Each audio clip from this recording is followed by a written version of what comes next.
the good thing. So vocal cord nodules, what you will find in these singers and also in heavy smokers, sometimes they will have hoarse voice. They cannot speak. They have pain in the throat.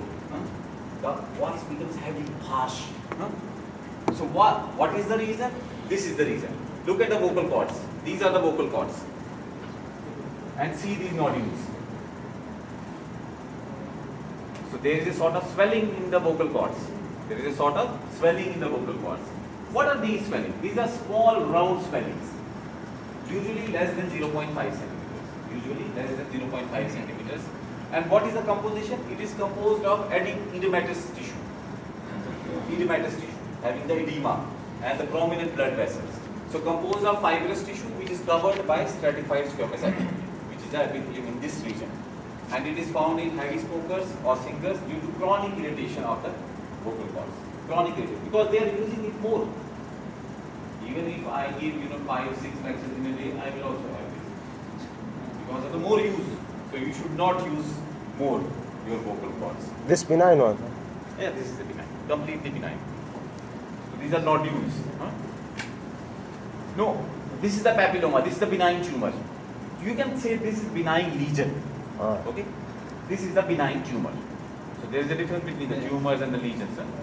So laryngeal papilloma, usually it is single and is present in the adults, but if it occurs in the children, it may be multiple, which is called respiratory papillomatosis. And also it is called recurrent respiratory papillomatosis, RRP. RRP.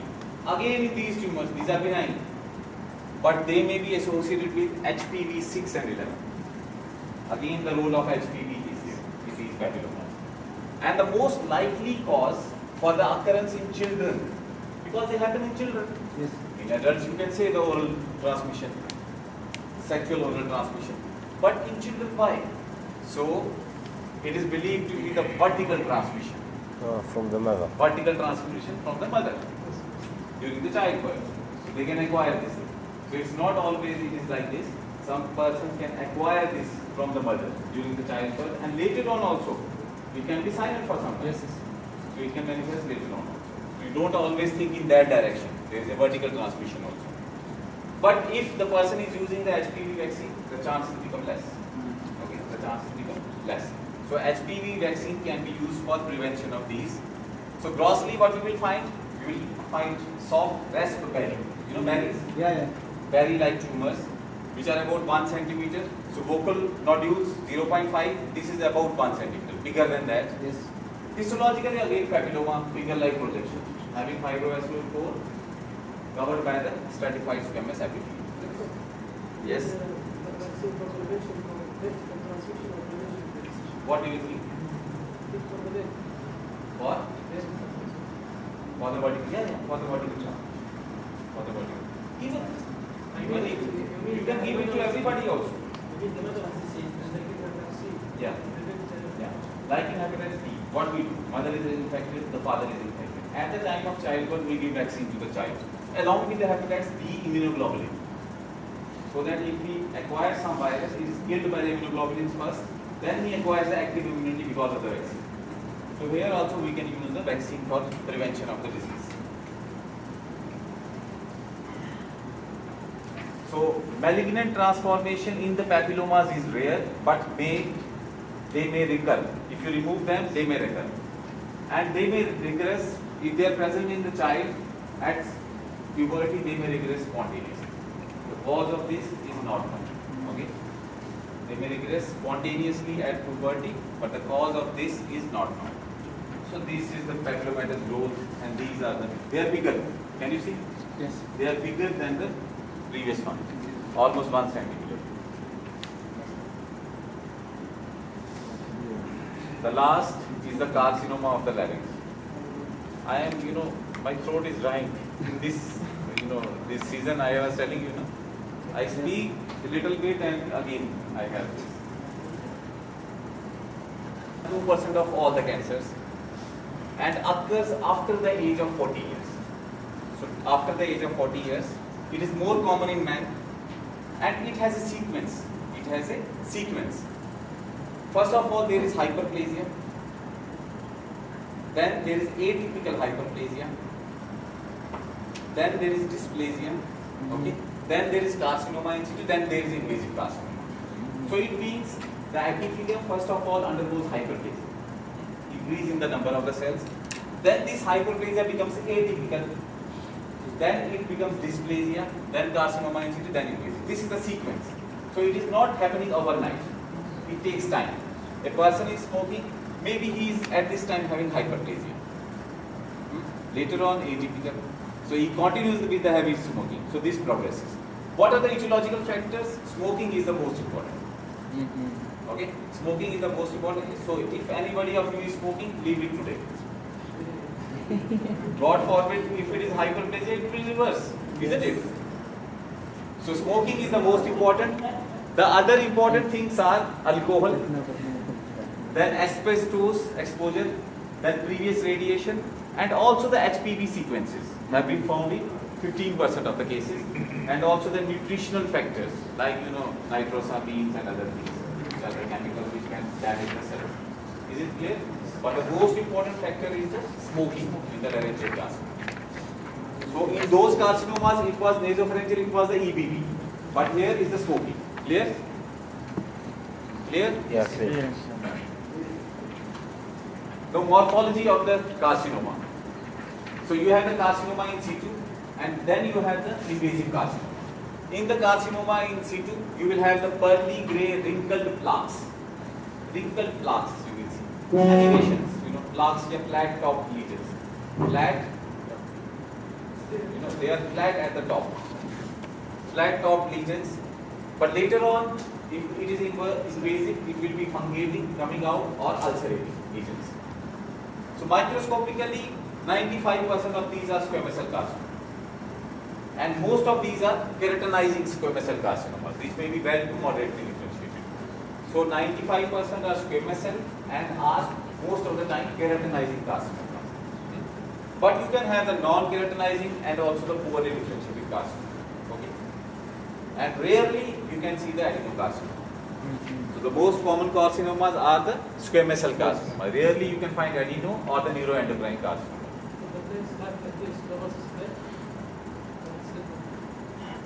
What? No.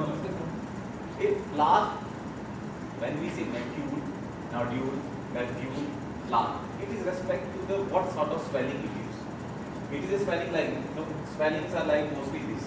But when you have swelling this, then it becomes flat, then goes down. This is the flat top lesion.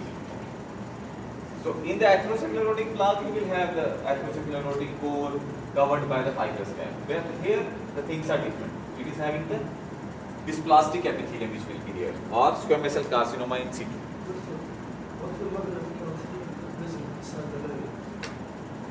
What will happen? What do you think? What will happen? Normally it is not. But when it is carcinoma, the cells will take the function and they will form the keratin.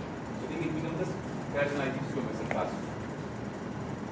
You don't have to think about the keratin. Keratin will not do much, but the carcinoma will. Isn't it? It is one of the function of the squamous cell to secrete the keratin. Normally these cells here do not secrete, but once they become malignant, they take up this function and they start forming the keratin.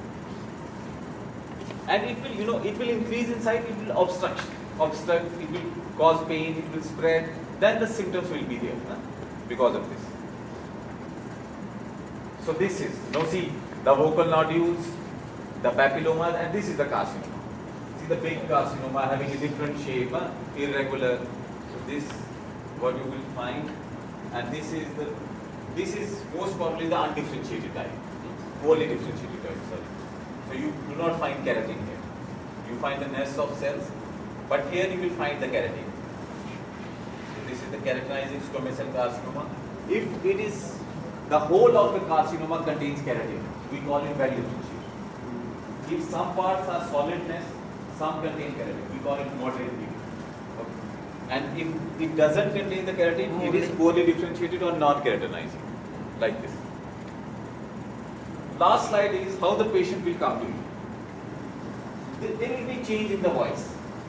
So WHO has said, if there is, what are the indications of the carcinoma? If there is change in the bowel habits, suddenly the person becomes constipated or he is having frequent diarrhea.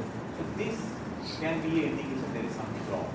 Then swelling, any swelling appearing, or swelling is there is change in the shape, size, color of the swelling, so you should be cautious. Same here, if a person is having change in the voice, it can point to something. It can be a vocal nodule, it can be papilloma, but it can be carcinoma also. Huh? So change in the voice, persistent hoarseness of the voice, you can perceive this thing. Pain can be there, dysphagia can be there can be hemoptysis, vomiting of the blood. And three types of tumor can occur. One is the tumor which involves the vocal cords. This is called the glottic tumor. Okay? Glottic tumors are 60 to 75%. Most of these are confined to the larynx. Why? Most of the glottic tumors remain confined to the larynx. Any ideas? Because of less lymphatic supply. Okay? So they do not spread. And also there is less lymphatic supply and they develop the symptoms early. Because these glottic, vocal cords you are using every day, isn't it? So whatever, if there is something wrong with these cords, you will have the symptoms. The person will have the symptoms, isn't it? So it will present early.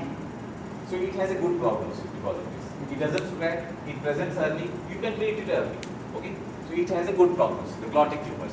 Then you have the supraglottic tumors, 25 to 40%, but they have a rich lymphatic supply.